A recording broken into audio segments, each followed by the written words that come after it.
Another day, another FPL vid. Jack, how you doing? Josh, really good. Doing great. Yep, having a good day. Looking forward to the game weekend and looking forward to this episode, Josh, because it's one I've prepared. So I'll be kind of presenting some facts and data to you and keen to get your thoughts. Do you want to tell the viewers what we're doing? Yeah, I know you've been excited about this one, and therefore I too am excited. You're going to pitch to me the idea of the perma-captaincy. So do you just pick one dude, one player, most likely a premium, and just set and forget them as captain? You don't have to worry about anything, just worry about the rest of your team. Well, could that work?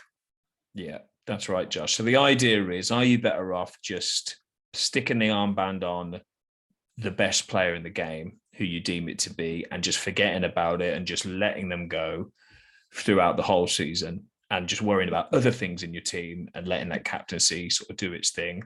Or are you better off acknowledging there is a better player, but then if another player in your team has a better fixture, or you just don't fancy the premium for that reason, you want to pivot, or you want to go against the grain, captain someone else, is that the better way to do it, to kind of actively manage it in that way? So what I've done is I've taken sort of my gut feeling on it, pros and cons, but then I've tried to look at some stats, kind of dig through a bit of history and to see if we can discern any kind of counterintuitive things we might find, or if we can affirm some of the sort of assumptions that we're making. So I've got some initial plus and negatives, Josh. But before I do, what's your kind of gut feeling on this before I give you some evidence? For me, like last season, probably season before, it was just Salah, set and forget. And this season, obviously, we very quickly learned it's maybe turning into a Haaland set and forget. And if you have a premium who's that consistent and is guaranteed minutes, I see no problem with a set and forget. Like someone like Kane, I think if Spurs were maybe a bit better this year, then he could be another set and forget option. But Haaland being the new Salah, yeah, I've always been a kind of stick on one person, don't think about it too much. You know they're going to return more often than not. And then it's just a weight off your shoulders, worry about the rest of your team. That's where I stand. Interesting. What about you? In terms of the perma-captain set forget, before going into this, I expected to find that it's actually not the best thing to do. And you're better off jumping around a bit more. So yeah, that's what I expected to find, but we'll find out what I found in the next few minutes. So here we go. So yeah, the plus is just some general positives and negatives. So the plus, you said it already, it's simple, set and forget. It's a load off your mind, so you don't have to fret each week about who to captain. So like mentally, that's a benefit there. Another plus is it's always going to be a good player. Like it's always going to be a Salah or a Haaland, like you said. It's never going to be a bloody John McGinn out of left field that you hope is going to be. You just have a gut feeling that John McGinn's going to bang in a goal. Like it's always going to be a good player. So that's a plus. And it takes away. It gives you the. I've said mentally, it kind of relieves that stress each week, but it also relieves post pain of when you kind of regret it. So like you captain John McGinn, he flops, Haaland bangs, you're just beating yourself up on a Sunday because you knew you should have stuck with the main one. And they're the most popular captain, so everyone's done it. So you're hating yourself more because you've dropped rank. So it kind of saves you all those mental points of anguish if you do stick with the perma-cap. In terms of the negatives, though, you're ignoring fixtures. So Haaland may be playing Liverpool, but John McGinn may be playing Norwich, who are going down, and you're ignoring that and you're sticking with Haaland because you're perma-capping. So maybe that's a bad thing, and you're ignoring the fixtures. Form is also ignored. So if you really are devoted to the perma-cap, there were times last season when Salah blanked twice in a row, blanked 3 times in a row, especially after the AFCON. and he dipped in form. But if you're sticking with this perma-cap mentality, you just captain him regardless, and you're not even paying attention to did he score the last couple of weeks. So maybe you're missing something in the form charts if you go with the perma-cap.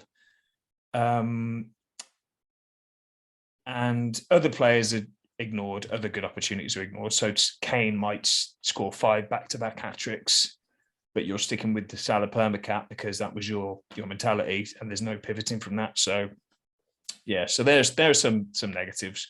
So kind of a priori negatives, like stuff that I just came off the top of my head before looking at the stats. So in terms of the stats, I thought, right, what's the best way to assess whether a perma-cap would have been the right choice for a given season? So you mentioned it already. Salah's a great case here because he's had before this season, he's had 3 stellar seasons. So he got 265 points last season, 231 season before, and 233 before that. So that would have given you, if you'd captained him, 530, 462, 466 points just from your captain. And that's triple captain aside. So you probably would have tripled him in one of the high scoring weeks as well. So it would have been more than that. So right off the bat, it's like, okay, 530 points. That's about a quarter. That's more than a quarter of the average overall score of last season would have just been from perma-cap in Salah. So to me, intuitively, that's not a bad shout at all. That's a great return from a perma-capped captain. But then I found the top 10 individual player hauls from last season per game week, per individual scores from each player. And I'll read them off to you. So KDB got the highest with a 30-point game week. Matty Cash got 29. Sterling got 28. Salah, Mane, and Havertz got 3 times when they got 26 points. Maddison got a 25. And then Jesus, Mount, and Salah again got a 24.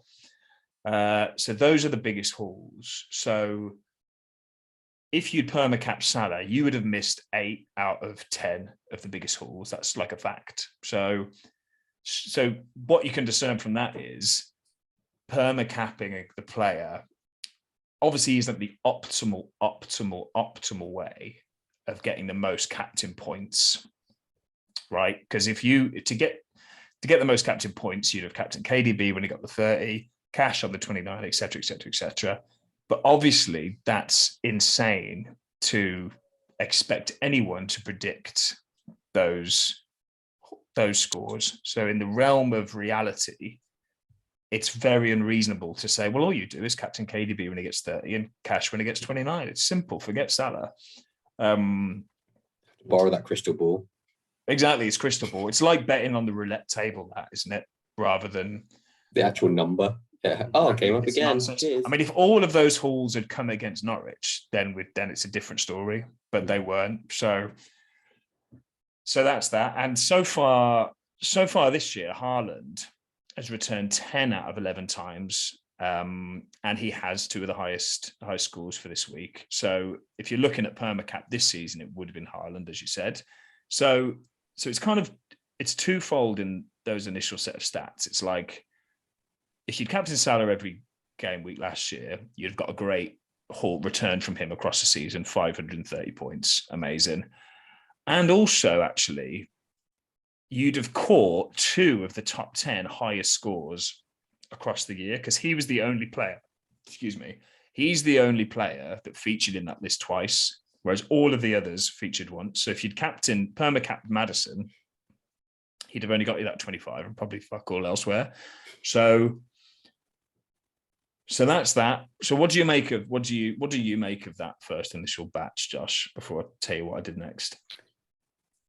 I guess 2 things stand out for me. One, how impressive it is, how many points you can get just from a Salah captaincy compared to overall points for the season. That kind of, quarter of some people's total score. I mean, that's just insane numbers. And then the other thing is obviously playing devil's advocate, going back to that crystal ball thing, is if you are going to take the risk and try and hit that top haul player and be more risky, like what kind of formula, what kind of method are you choosing to pick? Because a lot of them come out of left field, as you say, and then what's the kind of accuracy in hitting that haul versus points you've lost against Salah's consistent, or this year Haaland's consistent returns. So if out of the 11 game weeks you captained Haaland, 10 returns, great, happy days.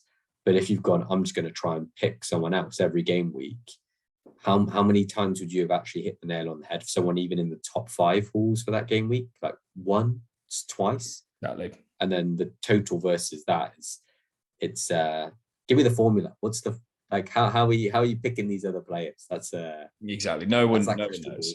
There is none. There is none that we know of. There's probably some crazy deep level of knowing that you could do it, but I don't think anyone's got there. Magnus Carlsen. Yeah. So then I thought, well, hang on a minute. What about someone who is smashing it this year? So who's smashing it more than the world number one at the moment? Maybe I'll take a look at who they've captained and discern whether they're a genius, whether they're lucky, have they perma-capped, who knows? So the number one overall in the world right now, and I've forgotten his name and team, forgive me, number one. But I put his team ID into this really good site that we mentioned before called the new PLA.com. And that like gives you some cool stats about your season so far and all of that. But some of the best part of it is this captain section that it gives. So the number one in the world, first of all, they found out he'd captained Haaland 9 times and Salah twice, right? So he'd captained Haaland 9 times and Salah twice. And Haaland also didn't play one of the games because City had a blank game week. So that is significant, which I'll tell you in a minute why. But so far, so this guy, number one in the world, the best player out of 10 million players in the world, his total captain points are 240. His captain points as a percentage of his overall score are 27.18%. So 27% of his overall score from his captain points, which is obviously huge. There's some vice captain points, which we're not really talking about. Although it says possible captain points if he'd used his vice captain instead of 158 against the 240. So we know he's picking the right captaincy. This is interesting. So his possible captain points if he'd always captained his highest game week scorer, as opposed to Haaland all those times, 368 against 240. So already after we're about 13 game weeks in, if he'd picked his highest scorer each week, he'd have 128 points more than he has, which is quite significant. And then we've got total actual captain points as percentage of highest possible points. So that's saying that again. So he's got 65% of his potential. Difference between his captain points and the highest possible, 128, like I just said. And his possible total points, if he'd captain his highest scorer out of his captain or his vice captain, is 896, and he's sitting on 883. So generally, he's got that right between the captain and the vice. And then finally, his total possible points, if he'd captained his highest scorer every week instead of sticking it on Haaland and Salah, 947. So he's on 883, and he would have got 947 if he'd picked the perfect integral captain every week. Not bad.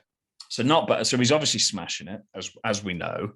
But I found it interesting that although he's smashing it, he's only got 65% of his optimal captaincy points from his picks.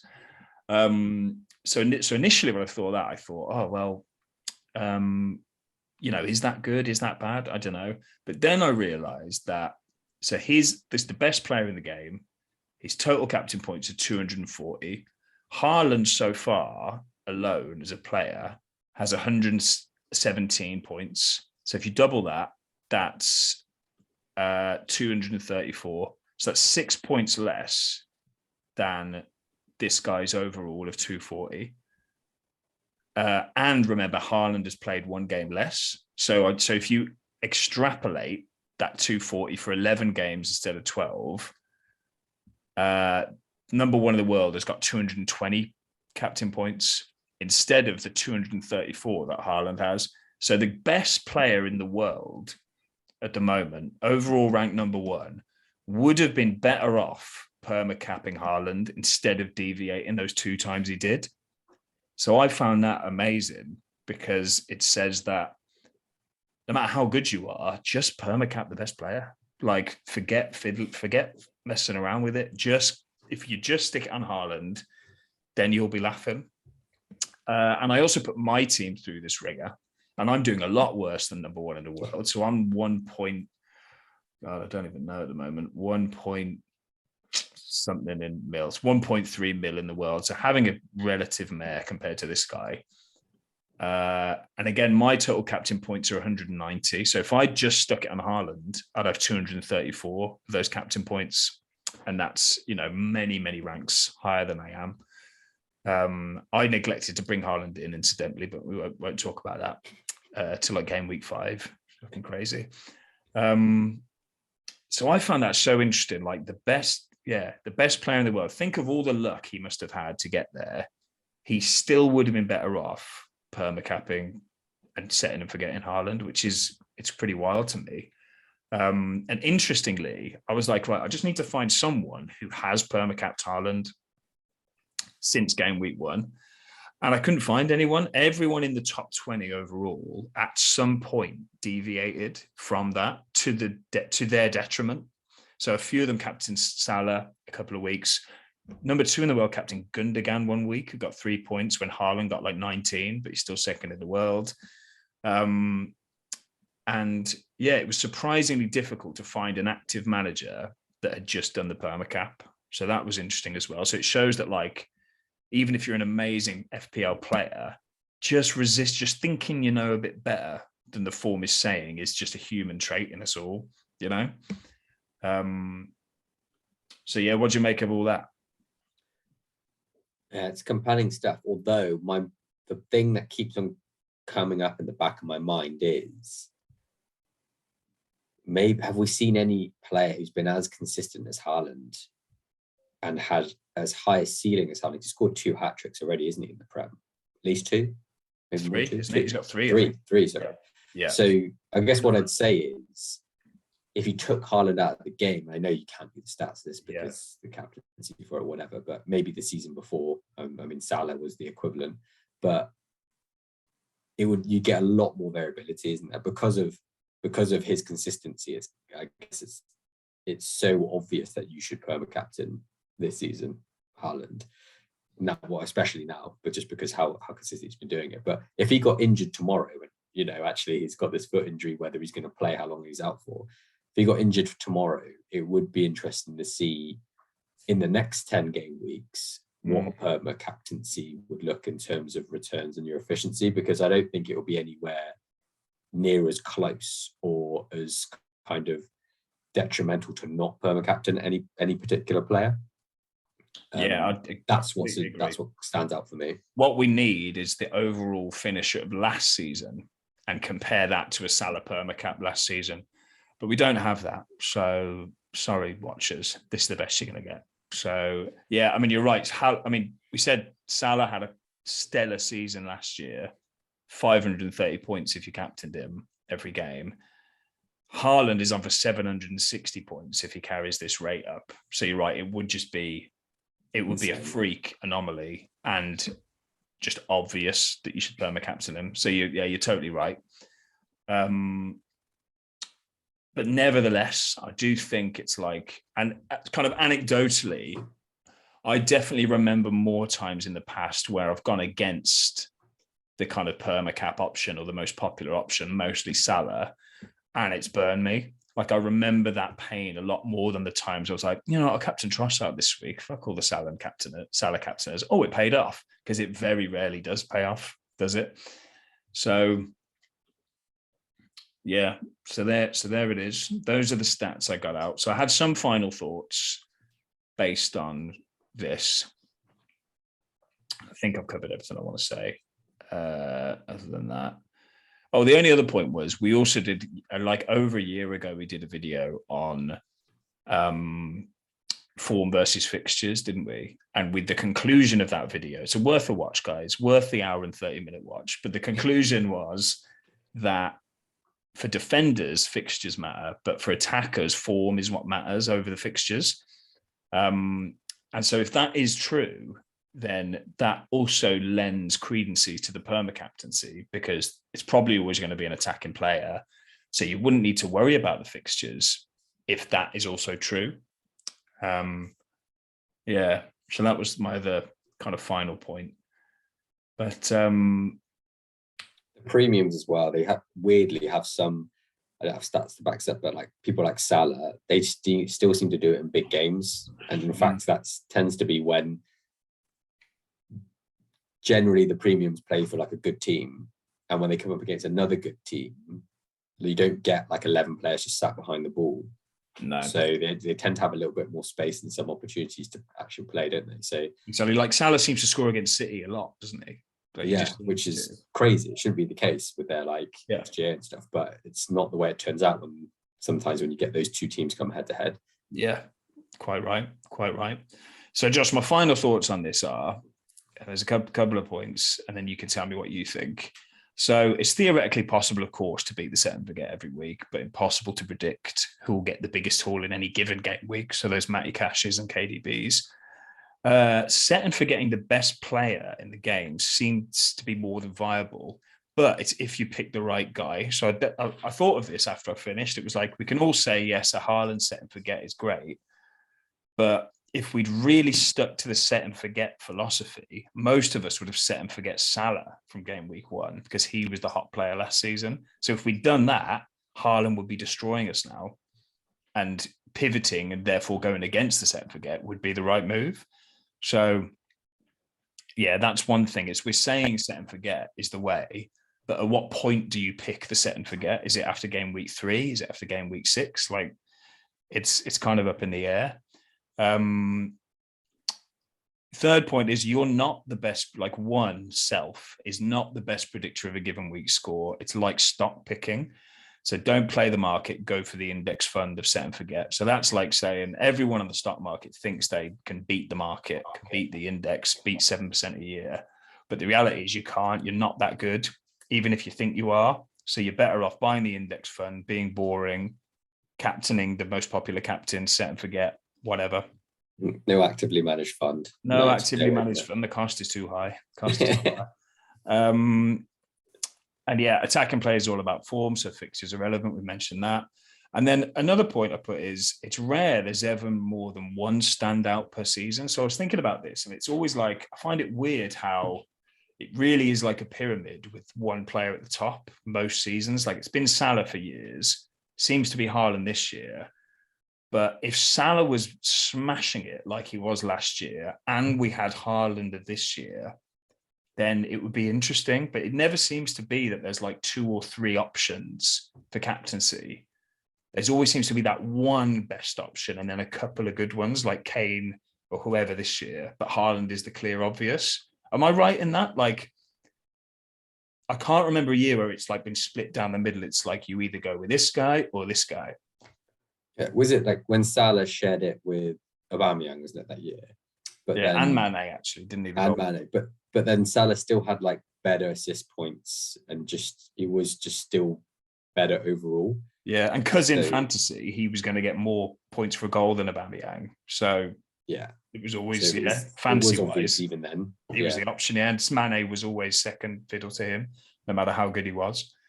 Yeah, so I've just thought that's, there's always good. There seems to just be just one every time.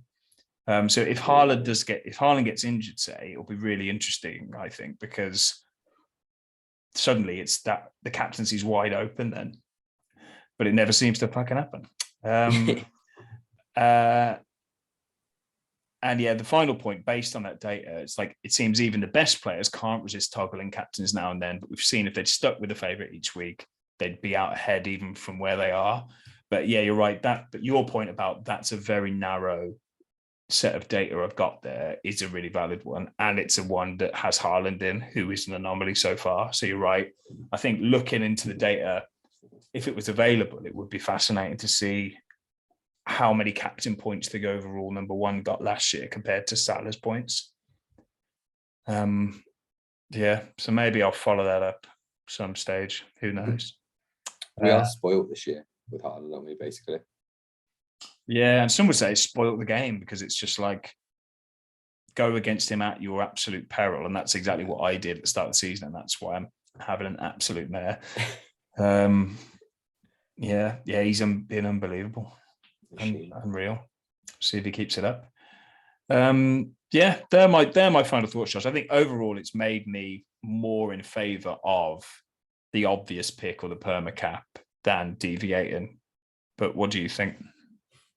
Yeah, I think this year especially, and I think what your like stats and research have shown is, generally speaking, it's the right thing to do. This year, especially with an asset unique as Haaland in this season, you kind of got to do with it. You got to go with it. The most informed player for the best team with the most like best attacking potential returns. You've just got to pick, and he's playing every game. It's the perfect kind of storm, isn't it? I mean, that's what Salah used to be, wouldn't it? When in Liverpool in past years, the best attacking team, like guaranteed starter, and the kind of number one talisman for that team. But I mean, what I would say is the whole point of when do you stop potentially? Obviously, if he gets injured, you're off him.